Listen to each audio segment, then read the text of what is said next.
Salut à tous, bienvenue à nouveau sur WW2FRA. Message de guerre éclair. Nous sommes en mission ultra secrète pour atteindre les 300 abonnés.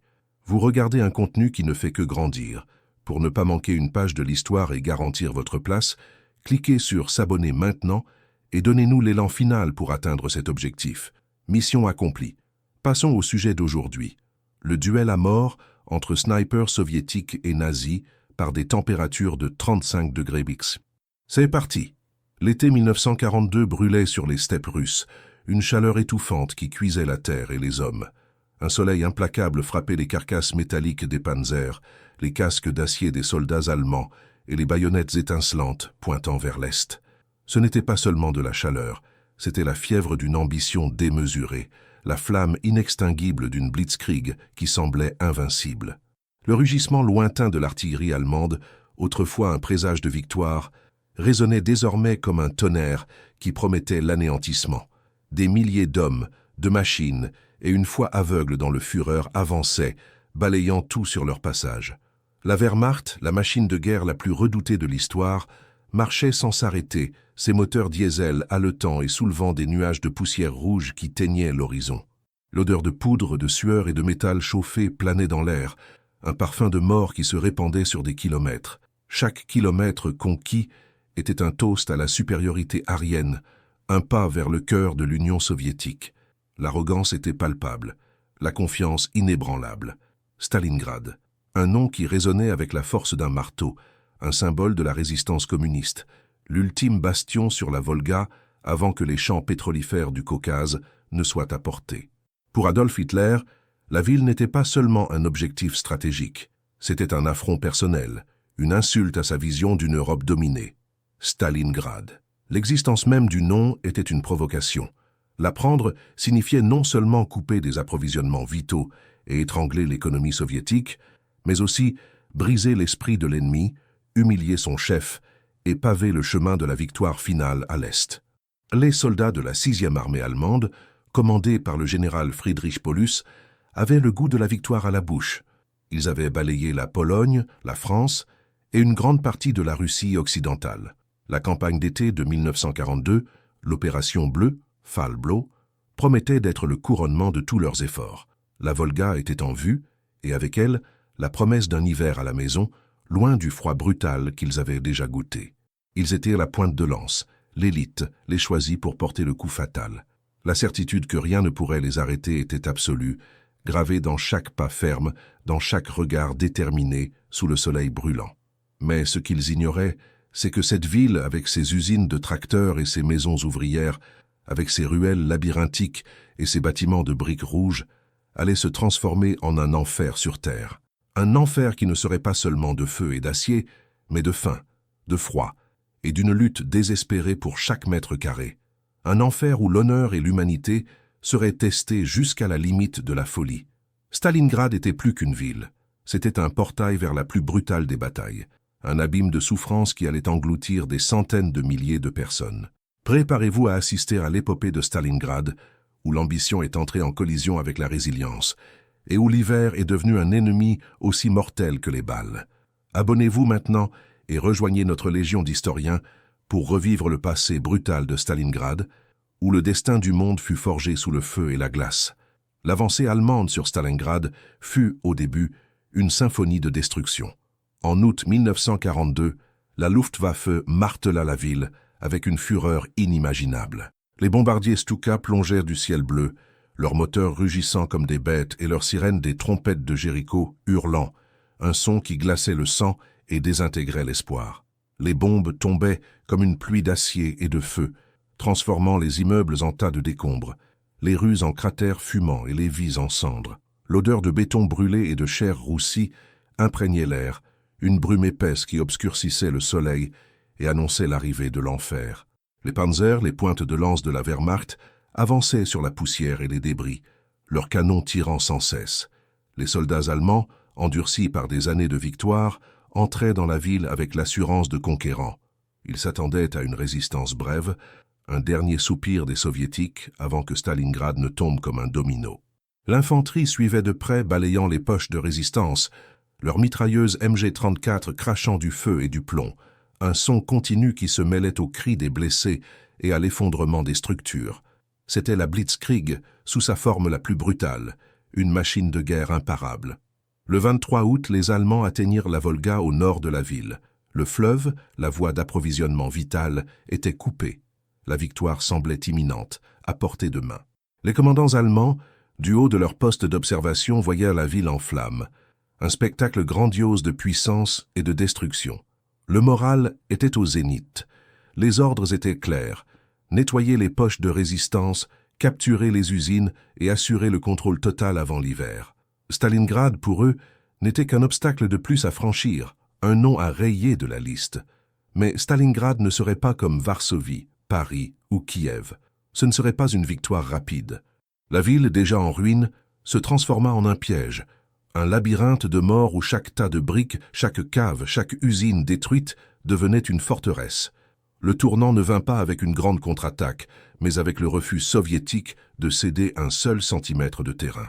Pas un pas en arrière, l'ordre numéro 227 de Staline résonnait aux oreilles des défenseurs, une sentence de mort pour les déserteurs et un cri de guerre pour les courageux. La bataille de rue commença. Les chars allemands, qui avaient dominé les plaines ouvertes, devinrent des cibles faciles dans les ruelles étroites et au milieu des bâtiments effondrés. Les équipes antichars soviétiques, dont beaucoup étaient des civils armés, surgissaient des ombres pour tendre des embuscades aux monstres d'acier, utilisant des cocktails Molotov et des fusils antichars. Le bruit du métal tordu, des explosions étouffées et des cris d'agonie résonnaient dans les décombres. L'odeur de diesel brûlé se mêlait à celle du sang frais. Stalingrad devint un enfer de rats, comme les Allemands eux-mêmes le décriraient. La visibilité était presque nulle, la fumée et la poussière aveuglaient, et le bruit constant de la bataille assourdissait. Les Allemands, habitués aux manœuvres rapides et aux attaques coordonnées, furent contraints de se battre pour chaque étage de chaque bâtiment, pour chaque mètre de chaque rue. Les soldats soviétiques, dirigés par le général Vassili Tchoukov, transformèrent la défense en une guerre d'usure brutale, un hachoir à viande où la vie humaine valait moins qu'une brique. La confiance allemande commença à se désintégrer sous le poids de cette nouvelle réalité. L'optimisme initial fit place à la frustration, puis au désespoir. L'hiver approchait, et avec lui, non seulement le froid paralysant, mais aussi la perspective d'un encerclement, d'un piège dont il n'y aurait pas d'issue. Les promesses de victoire rapide et de retour à la maison s'évaporaient comme la fumée des bombes.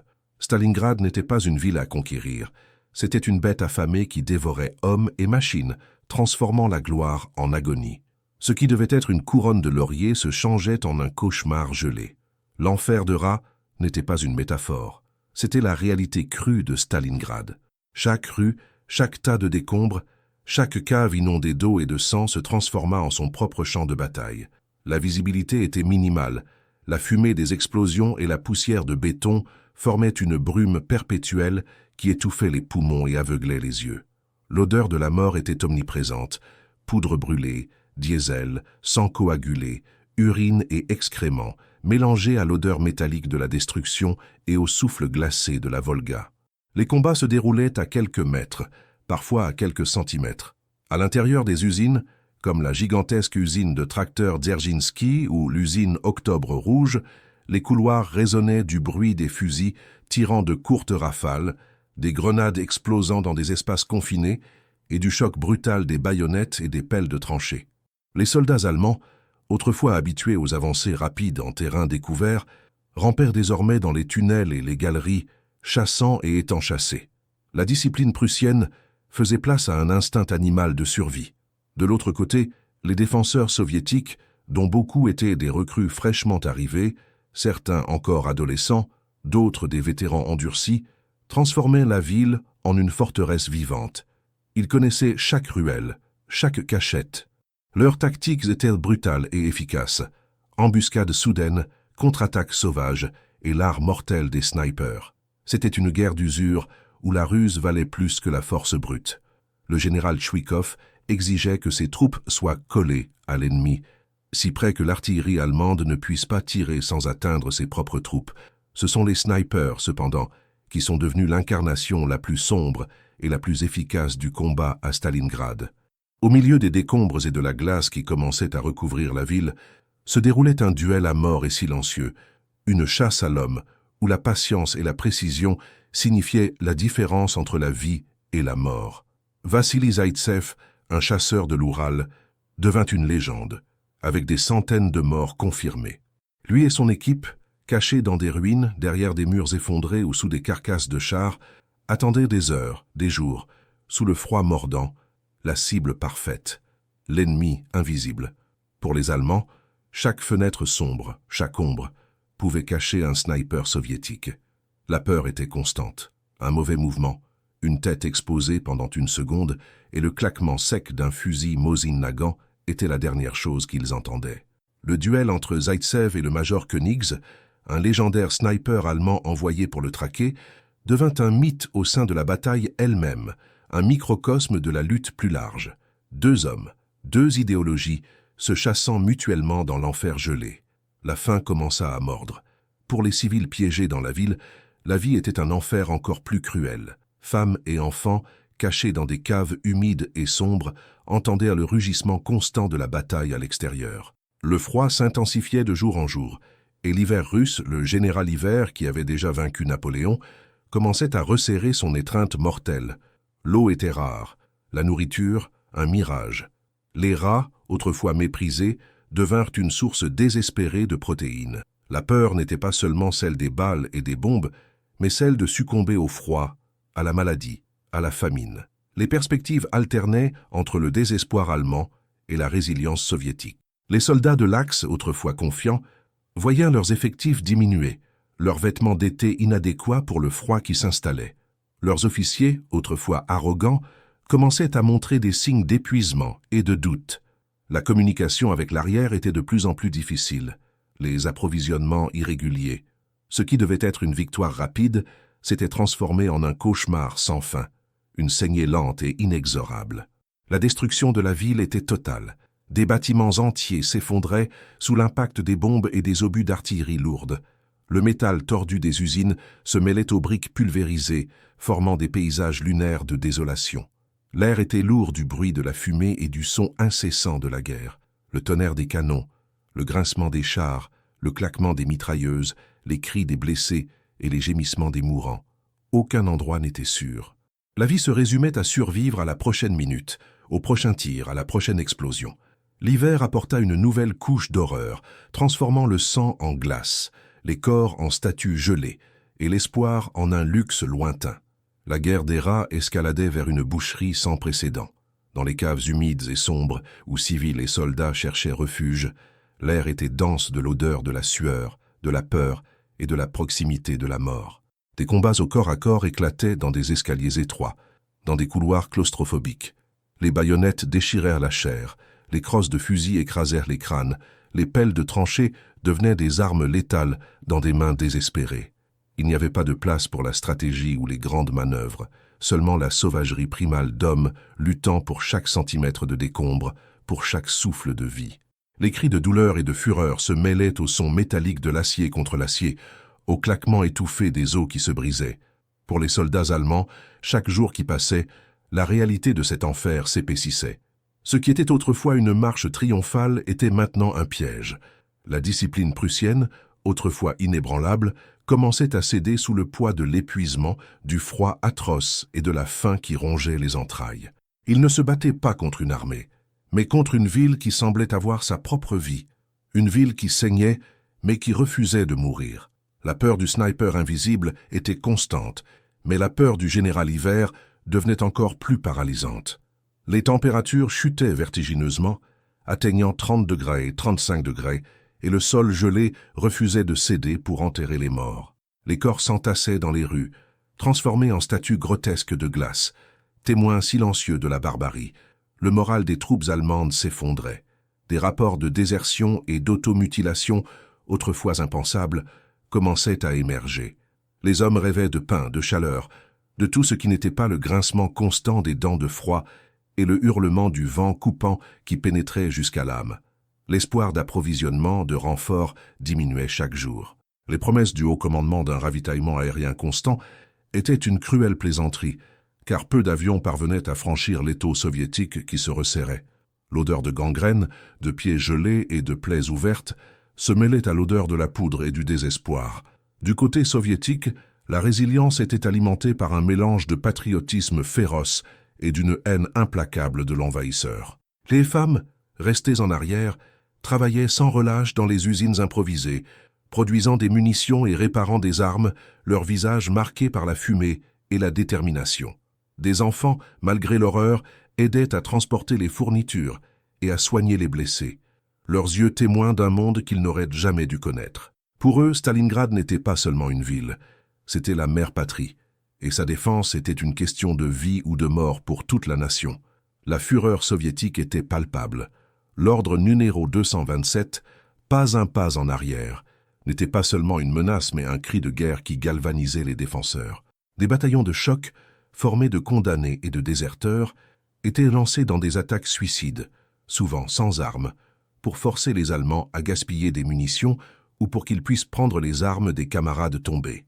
C'était une tactique brutale mais efficace, qui transformait chaque ruine en un champ de bataille où la vie était bon marché et la mort, une constante. La Volga, qui servait auparavant de voie d'approvisionnement précaire, se transformait désormais en une barrière de glace infranchissable pour beaucoup, tandis que les bateaux qui tentaient de traverser étaient des cibles faciles pour l'artillerie allemande.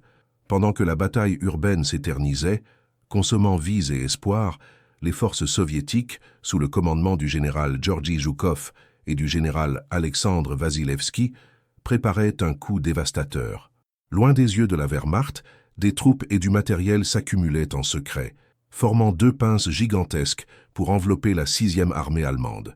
L'opération Uranus, comme elle fut baptisée, serait un mouvement audacieux et décisif. Le 19 novembre 1942, sous la brume glaciale et une tempête de neige implacable, les chars soviétiques T-34, accompagnés de vagues d'infanterie, firent irruption à travers les fragiles lignes roumaines et hongroises qui protégeaient les flancs allemands. Le rugissement des moteurs et le tonnerre de l'artillerie soviétique sonnaient comme un verdict final, un prélude à l'encerclement à venir. Le piège était en train de se refermer. L'opération Uranus, déclenchée le 19 novembre 1942, ne fut pas seulement une attaque, ce fut un coup de grâce. En quelques jours, les fragiles défenses roumaines et hongroises, positionnées sur les flancs de la 6e armée allemande, s'effondrèrent sous le poids écrasant des divisions soviétiques.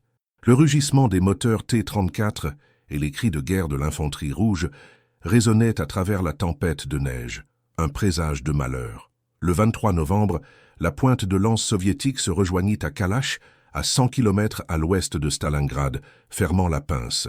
Plus de 250 000 hommes de l'Axe, Allemands, Roumains, Italiens et Croates, étaient piégés. Le Kessel, la chaudière ou poche, était formé. Un piège mortel s'était refermé. Le choc fut accablant. Pour les soldats allemands, qui se battaient pour chaque mètre carré à Stalingrad, la nouvelle de l'encerclement fut comme un coup de tonnerre dans un ciel bleu. Soudain, le front de bataille urbain, déjà un enfer, se transforma en une cage. L'euphorie initiale d'une victoire qui semblait proche fit place à une panique glaciale.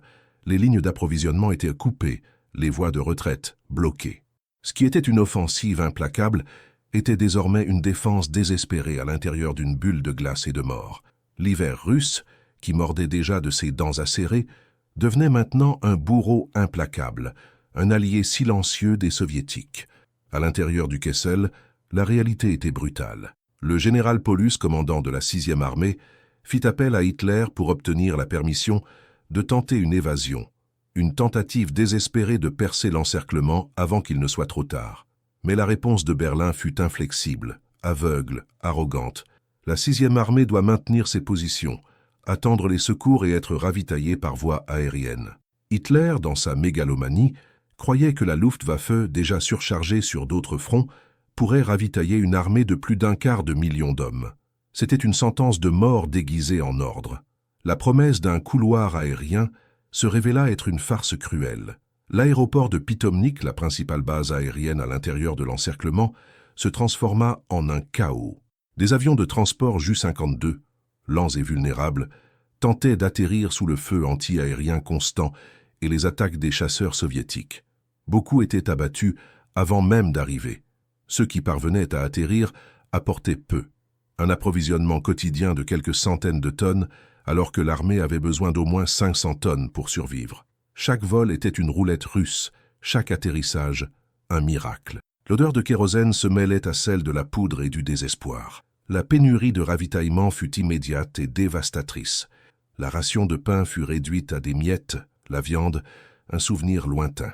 Les soldats, déjà affaiblis par la bataille incessante et le froid, commencèrent à dépérir. La faim rongeait les entrailles et la soif était une torture constante, avec l'eau gelée ou contaminée. Les blessés, entassés dans des hôpitaux de campagne improvisés dans des caves glacées, sans médicaments ni anesthésie, succombaient rapidement à la gangrène et à l'infection. Leurs cris de douleur résonnaient dans les couloirs sombres, un sombre chœur à la symphonie de la guerre à l'extérieur. Le froid, cependant, était l'ennemi le plus insidieux. Les températures chutaient à 30 degrés, 40 degrés. Les vêtements d'été que beaucoup portaient encore étaient complètement inadéquats. Les bottes gelaient aux pieds, provoquant gangrène et amputation.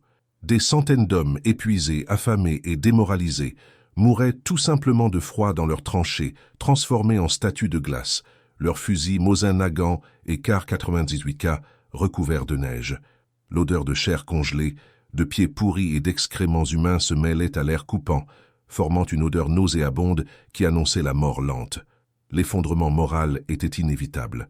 La discipline prussienne, qui avait soutenu la Wehrmacht pendant des années de victoire, commença à se désintégrer. Les soldats, autrefois fiers, étaient maintenant des spectres affamés, les yeux cernés et les visages marqués par l'épuisement. L'espoir s'évaporait comme la fumée des feux précaires faits avec des débris. Les lettres de la maison, lorsqu'elles arrivaient, étaient lues avec une mélancolie profonde, leur rappelant un monde qui semblait les avoir oubliés. Chaque jour, plus d'hommes désertaient ou s'automutilaient dans l'espoir d'être évacués. La foi dans le Führer, autrefois inébranlable, se transformait en un ressentiment amer. Les quelques civils encore piégés à l'intérieur du Kessel vivaient une existence encore plus précaire. Sans nourriture, sans abri adéquat, ils affrontaient le même froid et la même faim que les soldats, mais sans la structure militaire pour tenter de survivre. De nombreuses femmes et enfants, déjà affaiblis par la bataille, succombaient au froid et à la faim, leurs corps fragiles retrouvés dans les rues ou dans les caves, victimes silencieuses de la brutalité de la guerre. Stalingrad, à l'intérieur de l'encerclement, était désormais un cimetière à ciel ouvert, un abîme de souffrance où la vie humaine ne valait rien, et la mort était une constante, un soulagement pour beaucoup. Le piège était complet, et ses dents commençaient à grincer. Si vous aimez plonger dans les détails de cette bataille épique, et que vous voulez que nous continuions à raconter l'histoire avec cette profondeur, laissez votre like maintenant, et abonnez-vous à la chaîne pour ne pas manquer l'issue tragique de la 6e armée. Mais l'espoir, aussi mince fût-il, s'accrochait encore aux cœurs épuisés à l'intérieur du Kessel. La promesse d'un sauvetage, d'un point blindé qui briserait l'encerclement soviétique, maintenait beaucoup d'hommes debout. Et cet espoir avait un nom, le général Erich von Manstein. Loin de là, à l'ouest, Manstein, l'un des stratèges les plus brillants d'Hitler, montait l'opération Tempête d'hiver, Unternehmen Wintergewitter. Son objectif, percer les lignes soviétiques et secourir la 6e armée. C'était la dernière carte, la dernière chance d'éviter le désastre total.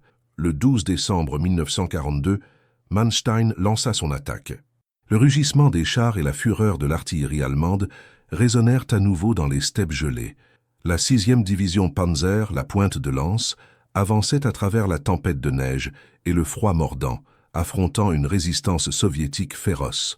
Pour les hommes piégés à Stalingrad, chaque explosion lointaine, chaque traînée de fumée à l'horizon était un signe, un cri que l'aide était en route. Des messages radio, souvent interceptés et décodés par les soviétiques, parlaient d'une opération tonnerre, une avancée qui apporterait le salut. Une étincelle d'espoir se rallumait dans les yeux cernés des soldats affamés. Ils avancèrent pendant des jours, luttant contre le froid paralysant et les défenses soviétiques retranchées. Les chars allemands, couverts de neige et de glace, ressemblaient à des fantômes métalliques au milieu du paysage blanc. Des soldats d'infanterie, gelés jusqu'aux os, rampaient sous le feu ennemi, ouvrant la voie aux blindés. L'odeur de diesel et de poudre se mêlait à l'air glacial, et le son des canons était une symphonie macabre de vie et de mort. Ils s'approchèrent. 48 kilomètres. C'était l'abîme entre le salut et l'anéantissement. La distance était atrocement petite, mais la résistance soviétique était titanesque. Chaque mètre conquis était payé de sang et de vie. À l'intérieur du Kessel, la nouvelle de l'avance de Manstein fut accueillie avec un mélange d'euphorie et de désespoir. Le général Paulus, en contact avec Manstein, reçut l'ordre de préparer une évasion, un mouvement désespéré pour rejoindre les forces de secours. Mais l'ordre final, l'autorisation de briser l'encerclement, ne vint jamais. Hitler, dans son aveuglement et son entêtement, refusa de permettre à la 6e armée d'abandonner Stalingrad. Il croyait que la ville était un symbole et que céder signifiait une défaite morale inacceptable. La 6e armée doit rester à Stalingrad, fut l'ordre final, une sentence de mort prononcée à des milliers de kilomètres. Le refus d'Hitler scella le destin de la 6e armée. L'espoir se transforma en désespoir, la confiance en amertume. Manstein, sans l'appui de Paulus, ne put briser les lignes soviétiques. Ses chars, déjà épuisés et à court de carburant, furent contraints de battre en retraite sous les contre-attaques soviétiques. Le rêve d'une évasion, d'une rencontre, s'évapora dans l'air glacé de la steppe russe. Le rugissement lointain de l'artillerie, autrefois un présage de salut, se tut désormais, ne laissant que le hurlement du vent et le gémissement des mourants. La nouvelle de l'échec de l'opération Tempête d'hiver balaya le Kessel comme une vague de glace. Le moral déjà fragilisé s'effondra complètement. Il n'y avait plus d'espoir. Il n'y aurait plus d'approvisionnement significatif. Il n'y aurait pas d'évasion. La réalité brutale s'imposa. Ils étaient seuls, abandonnés, laissés à mourir dans l'enfer gelé de Stalingrad. La faim devint une constante, la viande de cheval une délicatesse, et le cannibalisme un murmure macabre qui rôdait dans les caves les plus sombres. Les visages des soldats, autrefois fiers, étaient désormais des masques de désespoir, leurs yeux vides, reflétant la mort imminente. Le général Hiver resserrait son étreinte. Les températures chutaient à 40 degrés, 50 degrés. Le vent coupant transformait la neige en aiguilles de glace qui transperçaient la peau.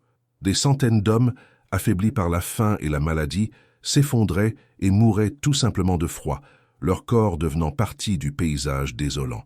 Les tranchées étaient jonchées de cadavres gelés, beaucoup les yeux ouverts, fixant le ciel gris, comme s'ils attendaient encore un secours qui ne viendrait jamais. L'odeur de la mort était accablante, un mélange de gangrène, de pieds pourris et de la douce pourriture de la chair congelée. Stalingrad était désormais une tombe pour une armée entière, un monument à l'arrogance et à la tragédie humaine. Le rugissement lointain de l'artillerie allemande, autrefois un présage de victoire, résonne maintenant. Laissez votre like si cette histoire vous touche et écrivez dans les commentaires « Tempête d'hiver » pour montrer votre intérêt pour plus de contenu sur le front de l'Est. Avec l'échec de l'opération Tempête d'hiver, la machine de guerre soviétique resserra l'étau avec une férocité renouvelée. Les pinces de Zhukov et Vasilevski, qui avaient précédemment fermé le Kessel, commençaient maintenant à l'écraser. L'opération Anneau, Koltso, fut lancée le 10 janvier 1943. Son objectif était clair, anéantir la 6e armée allemande, morceau par morceau, jusqu'à ce qu'il ne reste rien. Le tonnerre des canons soviétiques, autrefois une menace lointaine, était désormais une symphonie constante de destruction, résonnant à travers le paysage gelé et les ruines de la ville. Chaque explosion était un coup de marteau sur le moral déjà brisé des défenseurs. À l'intérieur du Kessel, les jours se transformèrent en une agonie interminable. La faim était un ennemi plus cruel que n'importe quel soldat soviétique.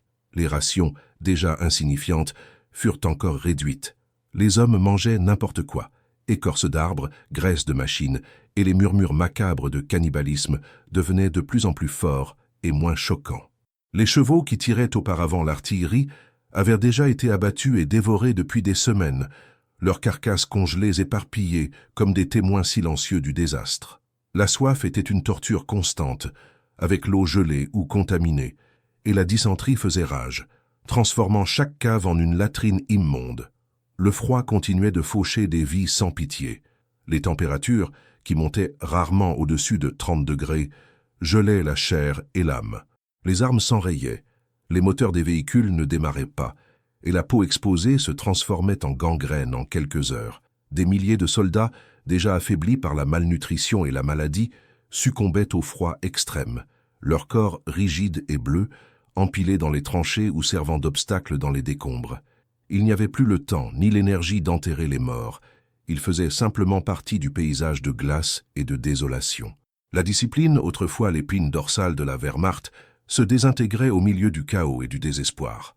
Les ordres étaient reçus avec apathie, le moral était inexistant. Des soldats, autrefois fidèles au Führer, maudissaient maintenant son nom, le blâmant pour leur sentence de mort. Beaucoup s'asseyaient simplement et attendèrent la fin, leurs yeux vides reflétant l'horreur d'un enfer qui était devenu leur réalité. Les communications étaient sporadiques. Les commandants perdèrent le contrôle de leurs unités, et la ligne de front se transformait en une série de poches isolées, chacune menant sa propre bataille perdue. Au cœur de cet enfer gelé, où chaque ruine était un poste d'observation et chaque tas de décombres une cachette, la guerre prit une forme encore plus personnelle et brutale, le duel de snipers. Par des températures de 35 degrés, où le moindre mouvement pouvait coûter une vie, les tireurs d'élite soviétiques et allemands se traquaient dans un jeu mortel de patience et de précision. Le silence n'était brisé que par le hurlement du vent et, occasionnellement, par le claquement sec d'un tir qui signifiait la fin pour quelqu'un. L'odeur de poudre et de sueur glacée planait dans l'air. Les snipers soviétiques, comme le légendaire Vassili Zaïtsev, transformèrent l'art du camouflage et de l'attente en une arme psychologique. Ils connaissaient chaque brique, chaque cratère, chaque ombre de la ville dévastée. Leurs yeux, endurcis par la guerre, scrutaient le paysage à la recherche du moindre signe de vie ennemie. Un éclat de lentille, un nuage d'haleine, un mouvement trop subtil pour des yeux non entraînés. Ils étaient des chasseurs silencieux, des fantômes de la vengeance, et leur objectif était de démoraliser et de désorganiser le commandement allemand en éliminant officiers et tireurs adverses. Du côté allemand, des snipers vétérans, entraînés à la précision et à la patience, tentaient de contre-attaquer, cherchant les positions ennemies dans un jeu du chat et de la souris, où l'erreur signifiait la mort instantanée. La tension était palpable. Des heures pouvaient s'écouler, le corps gelant sous la neige, le doigt sur la gâchette, la respiration retenue, attendant le moment parfait. Chaque duel était une bataille de nerfs, une lutte d'intelligence et d'instinct primal. Le bruit d'un tir de sniper était différent du grondement de l'artillerie. C'était un son net, létal, qui annonçait une mort silencieuse et inévitable, augmentant la terreur et la paranoïa parmi les troupes épuisées. Les médecins de campagne, déjà à court de fournitures, observaient avec désespoir la prolifération des pieds gelés, de la gangrène, du typhus et de la dysenterie. Les blessés, entassés dans des caves sans chauffage, avaient peu d'espoir. Beaucoup imploraient une balle de miséricorde. L'odeur de chair pourrie se mêlait à l'odeur d'urine et d'excréments, créant un environnement d'horreur indescriptible. La vie à l'intérieur du Kessel avait perdu toute sa valeur, et la mort était une présence constante, un soulagement pour beaucoup. Chaque jour, les poches allemandes diminuaient, écrasées par l'implacable offensive soviétique. La fin, aussi terrible fût-elle, semblait de plus en plus proche, une inévitabilité glaciale. L'avancée soviétique était implacable, une marée rouge d'acier et d'hommes qui engloutissait les derniers bastions allemands. Les poches diminuaient à chaque heure, à chaque attaque. Les ruines, qui servaient auparavant d'abri, devenaient maintenant des pièges mortels. Le son des Katyushas, les orgues de Staline, était une mélodie de terreur, leurs salves déchirant l'air glacial et explosant avec une force dévastatrice, pulvérisant ce qui restait des défenses. Chaque explosion était un rappel cruel que la fin était proche et qu'il n'y aurait pas d'échappatoire. À l'intérieur des caves et des décombres, la réalité était d'une horreur indescriptible. La faim atteignit des niveaux inimaginables. Les rares qui avaient encore la force de se battre le faisaient l'estomac vide et les corps tremblants de froid. La viande de cheval, épuisée depuis longtemps, fut remplacée par tout ce qui pouvait être trouvé. Chiens, chats, rats. Et puis, l'impensable. Le cannibalisme, autrefois un murmure hideux, devint une réalité sombre et désespérée dans certaines des poches les plus isolées. Les yeux des soldats, autrefois pleins de fierté, reflétaient désormais la sauvagerie de la survie, une lutte contre l'humanité elle-même.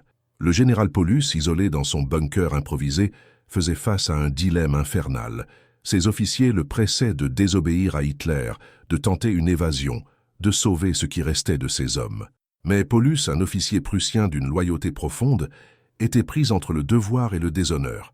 Les ordres de Berlin étaient les clairs, résister jusqu'au dernier homme. Mais à quel prix? Il voyait l'anéantissement total de son armée, la mort de centaines de milliers d'hommes sous son commandement. À chaque rapport, à chaque appel désespéré pour des approvisionnements et une évacuation, la réponse d'Hitler était la même. Stalingrad doit être tenu. C'était une sentence de mort, répétée comme un mantra macabre. La structure de commandement s'effondrait. Les communications étaient intermittentes, les unités isolées et sans contact les unes avec les autres. Des soldats erraient dans les ruines, perdus, affamés, sans ordre clair, avec seulement l'espoir vain de trouver un refuge ou un repas. Beaucoup laissaient simplement tomber leurs armes, s'asseyaient dans la neige et attendirent la mort, que ce soit par le gel, la faim ou une balle soviétique. L'odeur de la mort était omniprésente, se mêlant à celle du sang, des excréments et de la douce pourriture de la chair congelée. Stalingrad était maintenant un purgatoire, où chaque homme était seul dans son agonie. Les Soviétiques, conscients de la situation désespérée de l'ennemi, intensifièrent leur guerre psychologique. Des haut-parleurs disséminés le long des lignes de front diffusaient des chants folkloriques allemands, suivis du tic-tac d'une horloge et du compte à rebours avant la reddition, promettant nourriture, abri et soins médicaux. Toutes les 7 secondes, un soldat allemand meurt à Stalingrad, répétèrent les voix, froides et implacables. Cette tactique rongeait encore plus le moral, plantant des graines de doute et de désespoir dans les esprits déjà épuisés des défenseurs. Le bruit du compte à rebours résonnait dans les décombres, une bande-son macabre pour la fin. Les dernières défenses allemandes, concentrées dans quelques bâtiments et usines, furent soumises à un bombardement incessant. L'usine de tracteurs, l'usine Octobre Rouge, le complexe de Barricadi, chaque nom devint synonyme d'une résistance désespérée et d'un massacre brutal. Des combats au corps à corps éclataient dans des caves sombres, dans des escaliers glacés, avec des baïonnettes, des pelles et des crosses de fusil.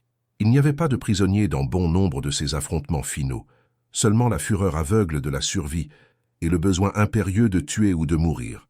Le sang tachait la neige et les murs de briques, un témoignage silencieux de la barbarie. Le 30 janvier 1943 marqua un tournant sombre. Pour le 10e anniversaire de l'arrivée au pouvoir d'Hitler, le Führer, dans un acte de désespoir et de cruauté, promut Paulus au grade de maréchal de camp, général-feldmarschall. C'était un message clair. Aucun maréchal de camp allemand ne s'était jamais rendu. La promotion n'était pas un honneur, mais un ordre voilé à Paulus de se battre jusqu'à la mort, voire de se suicider. Mais Paulus n'était pas un homme de sacrifices théâtraux. C'était un homme qui voyait son armée mourir, et la gloire s'était transformée en une farce cruelle. L'honneur militaire cédait la place à la réalité crue de l'anéantissement. Le refus de Paulus de se suicider, de transformer sa mort en un spectacle pour le Reich, fut un acte de défi silencieux, mais profond. Il refusa d'être un martyr pour une cause perdue. La décision de reddition, aussi humiliante fut-elle, était le seul moyen de sauver les dernières vies de ces hommes. Le froid, la faim, la maladie, tout avait conspiré pour briser la volonté d'une armée autrefois invincible. Le silence des snipers, qui remplissaient autrefois les rues dévastées, semblait maintenant attendre le cri final. Pensez-vous que la décision de Paulus ait été un acte de lâcheté ou d'humanité? Écrivez votre opinion dans les commentaires et n'oubliez pas d'aimer cette vidéo pour plus d'histoires sur les grandes décisions de la Seconde Guerre mondiale. Le temps était écoulé. Chaque jour était un enfer de nouvelles pertes. Les derniers bastions allemands, fragmentés en poches isolées, étaient bombardés sans pitié par l'artillerie soviétique. Le rugissement des canons devint une lamentation continue. Les explosions, un martèlement incessant sur le moral déjà inexistant. L'air était lourd de l'odeur âcre de la fumée, de la poudre et de la douceur nauséabonde de la mort. Les ruines, autrefois un refuge, n'étaient plus que des pièges mortels, s'effondrant sous l'impact des bombes, ensevelissant vivants ceux qui s'y cachaient. Le paysage était un cimetière à ciel ouvert, parsemé de corps gelés et de restes d'équipements tordus. Le 31 janvier 1943, le général Paulus, acculé dans la cave d'un grand magasin détruit, le GUM, envoya son dernier message à Hitler. La 6e armée, fidèle à son serment, a accompli son devoir jusqu'au bout. C'était un adieu déguisé, une formalité pour un chef qui avait abandonné ses hommes. Quelques minutes plus tard, les chars soviétiques percèrent les dernières défenses de son secteur. Des officiers soviétiques s'approchèrent du bunker improvisé. Il n'y eut pas de fusillade, pas de résistance finale, seulement le silence pesant de la défaite. Paulus, pâle et épuisé, émergea de la cave, ses yeux cernés reflétant le coup de la catastrophe. Il se rendit. La reddition du maréchal de camp Un acte impensable pour le Troisième Reich avait eu lieu. La nouvelle de la reddition de Paulus balaya les poches allemandes restantes comme un vent glacial. Pour beaucoup, ce fut un choc, une trahison de la promesse de résister jusqu'au dernier homme. Pour d'autres, ce fut un soulagement, la libération d'une agonie insupportable. Néanmoins, la résistance se poursuivit en quelques points. Le commandement nord de la 6e armée, dirigé par le général Karl Strecker, tint bon pendant 2 jours supplémentaires à l'usine de tracteurs, dans un dernier acte de défi inutile. Des combats sauvages, au corps à corps, éclataient dans les entrailles des usines détruites, où l'obscurité et le froid étaient des ennemis aussi redoutables que les soldats soviétiques. L'odeur de sang et de métal brûlé se mêlait à l'air raréfié. Le 2 février 1943, les derniers foyers de résistance allemande furent écrasés. Le général Strecker, à court de munitions, de nourriture, d'espoir, ordonna finalement à ses hommes de déposer les armes. Le silence descendit alors sur Stalingrad. Un silence étrange, lourd, brisé seulement par le hurlement du vent et les gémissements des blessés. La fumée planait encore sur les ruines, mais les bruits de la bataille avaient cessé. La ville, un enfer de rats et de feu pendant des mois, était désormais un monument silencieux à la dévastation. Plus de 91 000 soldats allemands, affamés, gelés et malades, émergèrent des ruines pour la reddition. Des milliers d'autres gisaient déjà morts, leurs corps éparpillés dans la ville et dans les steppes gelées. L'image était celle d'une armée fantôme, ombre d'hommes autrefois fiers, désormais courbés sous le poids de la défaite et de la souffrance. Leurs uniformes, déchirés et sales, n'offrirent plus de protection contre le froid mordant. Leurs yeux, autrefois pleins d'arrogance, ne reflétaient plus que le vide et le traumatisme. Beaucoup pouvaient à peine marcher, chancelant, s'appuyant les uns sur les autres, une procession macabre de vaincus. Les Soviétiques, bien que victorieux, assistaient à une scène d'horreur indescriptible. L'odeur de la mort était accablante, un rappel poignant du coût de la guerre. Les prisonniers furent rassemblés en grandes colonnes, la plupart sans bottes, beaucoup avec des blessures non traitées, en route vers des camps de prisonniers qui se révéleraient aussi mortels que la bataille elle-même.